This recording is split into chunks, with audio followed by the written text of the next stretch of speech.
शरीर अब जवाब दे चुका है।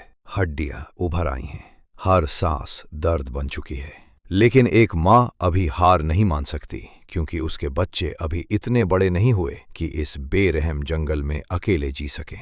और जब तक सांस बाकी है, उसे अपने बच्चों के लिए लड़ना होगा।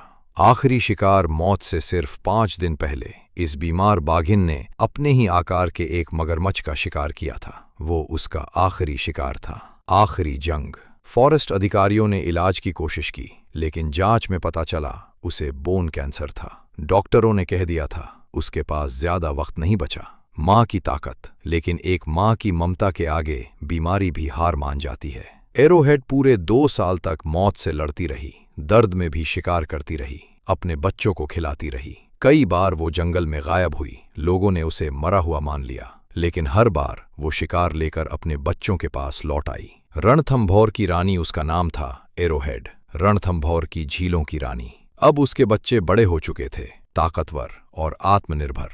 उसी पल एरोहेड को एहसास हुआ कि उसका फर्ज पूरा हो चुका है, अब जाने का वक्त करीब है।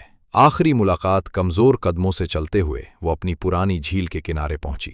यहीं उसकी माँ कृष्णा ने उसे पाला था, और यहीं उसने अपने बच्चों को बड़ा किया। झील पार करके वो अपनी बेटी रिद्धि के इलाके में पहुंची। ये कोई आम मुलाकात नहीं थी, ये आखिरी विदाई थी। बेटी का प्यार रिद्धि ने अपनी माँ को तुरंत पहचान लिया। अब वो इस इलाके की नई रानी थी। उसने अपनी माँ के कमजोर शरीर को देखा और शायद सब समझ गई। वो अपने बच्चों को दूर ले गई और चुपचाप अपनी माँ के पास बैठ गई, ठीक वैसे ही जैसे कभी एरोहेड उसकी रक्षा किया करती थी। भावुक अंत झील से आती ठंडी हवाओं के बीच एरोहेड अपनी आखिरी सांसों के करीब थी। अब उसे समझ आ चुका था कि उसे जिंदा रखने वाली ताकत उसकी शक्ति नहीं, उसके बच्चों के लिए प्यार था। अब कोई डर नहीं था, कोई पछतावा नहीं। रणथंभौर की ये रानी अपनी पूरी शान के साथ इस दुनिया को अलविदा कह रही थी। शायद कहीं दूसरी दुनिया में उसकी माँ कृष्णा उसका इंतजार कर रही थी।